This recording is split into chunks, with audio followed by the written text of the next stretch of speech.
Daniel pasal 1. Di Istana Babel.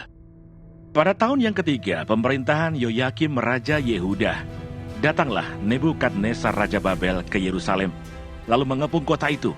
Tuhan menyerahkan Yoyakim Raja Yehuda dan sebagian dari perkakas-perkakas di rumah Allah ke dalam tangannya. Semuanya itu dibawanya ke tanah Sinear, ke dalam rumah dewanya. Perkakas-perkakas itu dibawanya ke dalam perbendaharaan dewanya. Lalu raja bertitah kepada Aspenas, kepala istananya, untuk membawa beberapa orang Israel yang berasal dari keturunan raja dan pembangsawan, yakni orang-orang muda yang tidak ada sesuatu celah, yang berperawakan baik, yang memahami berbagai-bagai hikmat, berpengetahuan banyak, dan yang mempunyai pengertian tentang ilmu, yakni orang-orang yang cakap untuk bekerja dalam istana raja, supaya mereka diajarkan tulisan dan bahasa orang Kasdim. Dan raja menetapkan bagi mereka pelabur setiap hari dari santapan raja dan dari anggur yang biasa diminumnya. Mereka harus dididik selama 3 tahun, dan sesudah itu mereka harus bekerja pada raja. Di antara mereka itu ada juga beberapa orang Yehuda, yakni Daniel, Hananya, Misael, dan Asaryah. Pemimpin pegawai istana itu memberi nama lain kepada mereka. Daniel dinamainya Beltsasar, Hananya dinamainya Sadrah, Misael dinamainya Mesah, dan Asaryah dinamainya Abednego. Daniel berketetapan untuk tidak menajiskan dirinya dengan santapan raja dan dengan anggur yang biasa diminum raja. Dimintanyalah kepada pemimpin pegawai istana itu supaya ia tak usah menajiskan dirinya. Maka Allah mengaruniakan kepada Daniel kasih dan sayang dari pemimpin pegawai istana itu.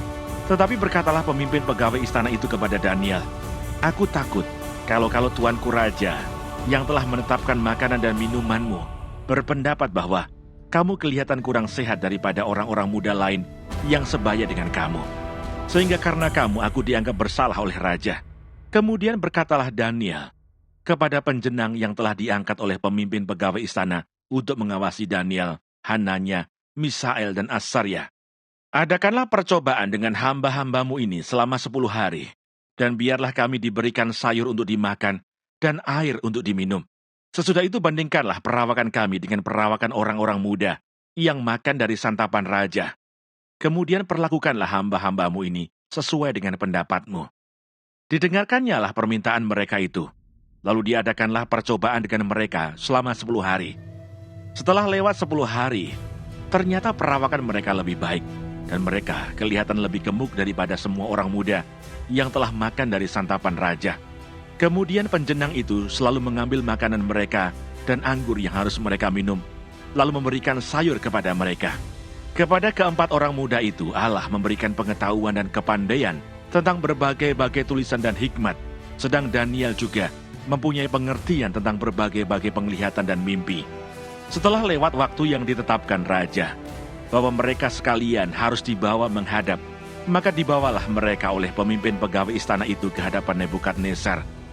Raja bercakap-cakap dengan mereka, dan di antara mereka sekalian itu tidak didapati yang setara dengan Daniel, Hanaya, Misael, dan Asaryah. Maka bekerjalah mereka itu pada raja. Dalam tiap-tiap hal yang memerlukan kebijaksanaan dan pengertian yang ditanyakan raja kepada mereka, didapatinya bahwa mereka 10 kali lebih cerdas daripada semua orang berilmu dan semua ahli campi di seluruh kerajaannya. Daniel ada di sana sampai tahun pertama pemerintahan Kores.